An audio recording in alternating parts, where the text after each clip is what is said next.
कर्ण। पांडवों ने पहले कृपाचार्य और बाद में द्रोणाचार्य से अस्त्र शस्त्र की शिक्षा पाई। उनको जब विद्या में काफी निपुणता प्राप्त हो गई तो एक भारी समारोह किया गया जिसमें सबने अपने कौशल का प्रदर्शन किया। सारे नगरवासी समारोह को देखने आए थे। तरह तरह के खेल हुए और हर एक राजकुमार यही चाहता था कि वही सबसे बढ़कर निकले। आपस में प्रतिस्पर्धा बड़े जोर की थी, परंतु तीर चलाने में पांडु पुत्र अर्जुन का कोई सानी न था। अर्जुन ने धनुष विद्या में कमाल का खेल दिखाया। उसकी अद्भुत चतुरता को देखकर सभी दर्शक और राजवंश के सभी उपस्थित लोग दंग रह गए। यह देखकर दुर्योधन का मन ईर्ष्या से जलने लगा।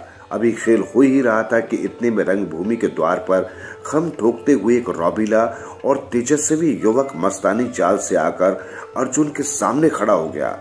ये युवक और कोई नहीं, अधिरथ द्वारा पोषित कुंती पुत्र कर्ण ही था। लेकिन उसके कुंती पुत्र होने की बात किसी को मालूम न थी। रणभूमि में आते ही अर्जुन को ललकारा, अर्जुन जो भी करतब तुमने यहाँ दिखाए हैं उनसे बढ़कर कौशल मैं दिखा सकता हूँ, क्या तुम इसके लिए तैयार हो? इस चुनौती को सुनकर दर्शक मंडली में बड़ी खलबली मच गई, पर ईर्ष्या की आग से जलने वाले दुर्योधन को बड़ी राहत मिली। वो बड़ा प्रसन्न हुआ। उसने तपाक से कर्ण का स्वागत किया और उसे छाती से लगाकर बोला, कहो कर्ण कैसे आए, बताओ हम तुम्हारे लिए क्या कर सकते हैं? कर्ण बोला, राजन मैं अर्जुन से द्वंद्व युद्ध और आपसे मित्रता करना चाहता हूँ। कर्ण की चुनौती को सुनकर अर्जुन को बड़ा तैश आया।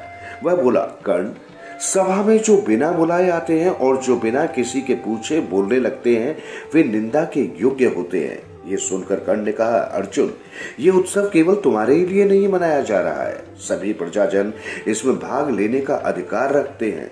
व्यर्थ है डींगे मारने से फायदा क्या, चलो तीरों से बात कर ले। जब कर्ण ने अर्जुन को ये चुनौती दी तो दर्शकों ने तालियां बजाई। उनके दो दल बन गए, एक दल अर्जुन को बढ़ावा देने लगा और दूसरा कर्ण को। इसी प्रकार वहां इकट्ठी स्त्रियों के भी दो दल बन गए। कुंती ने कर्ण को देखते ही पहचान लिया और भय तथा लज्जा के मारे मूर्छित सी हो गई।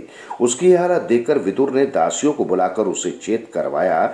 इसी बीच कृपाचार्य ने उठकर कर्ण से कहा, अज्ञात वीर महाराज पांडु का पुत्र और कुरुवंश का वीर अर्जुन तुम्हारे साथ द्वंद्व युद्ध करने के लिए तैयार है, किंतु तुम पहले अपना परिचय तो दो।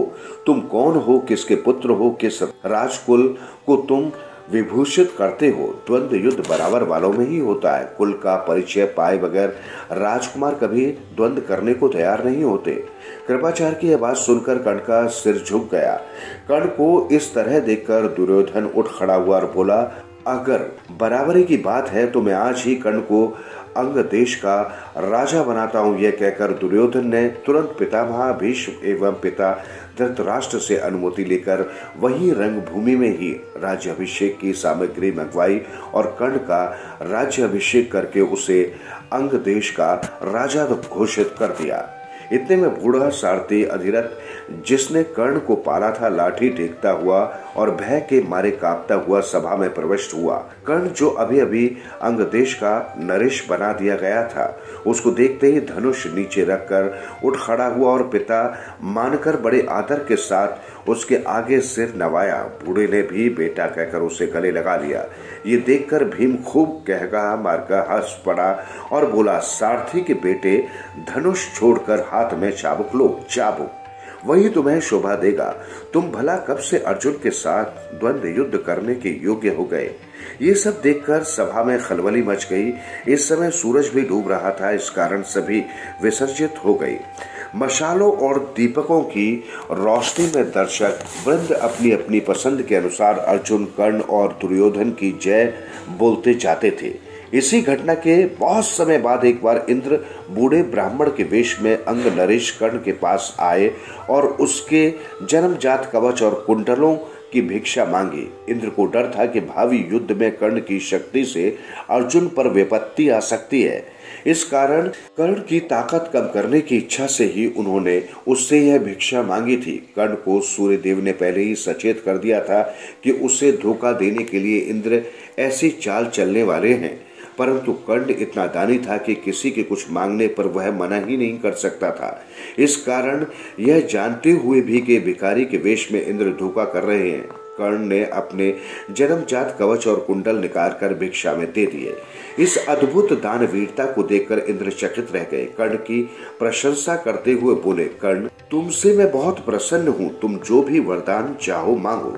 कर्ण ने देवराज से कहा, प्रसन्न है तो शत्रुओं का संहार करने वाला अपना शक्ति नामक शस्त्र मुझे प्रदान करे। बड़ी प्रसन्नता के साथ अपना वो शस्त्र कर्ण को देते हुए देवराज ने कहा, युद्ध में तुम जिस किसी को लक्ष्य करके इसका प्रयोग करोगे वो अवश्य मारा जाएगा, परंतु एक ही बार तुम इसका प्रयोग कर सकोगे। तुम्हारे शत्रु को मारने के बाद ये मेरे पास वापस आ जाएगा। इतना कहकर इंद्र चले गए। एक बार कर्ण को परशुराम जी से ब्रह्मशास्त्र सीखने की इच्छा हुई, इसलिए वो ब्राह्मण के वेश में परशुराम जी के पास गए और प्रार्थना की कि उसे शिष्य स्वीकार करने की कृपा करें। परशुराम जी ने उसे ब्राह्मण समझकर शिष्य बना लिया।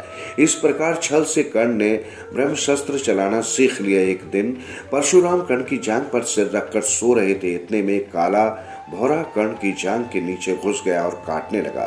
कीड़े के काटने से कर्ण को बहुत पीड़ा हुई और जांघ से लहू की धारा बहने लगी, पर कर्ण ने इस बहस से कि कहीं गुरुदेव की नींद न खुल जाए, जांघ को जरा भी हिलाया डुलाया नहीं। जब खून से परशुराम की देह भीगने लगी तो उनकी नींद खुली। उन्होंने देखा कि कर्ण की जांघ से खून बह रहा है। यह देखकर परशुराम बोला, बेटा सच बताओ, तुम कौन हो?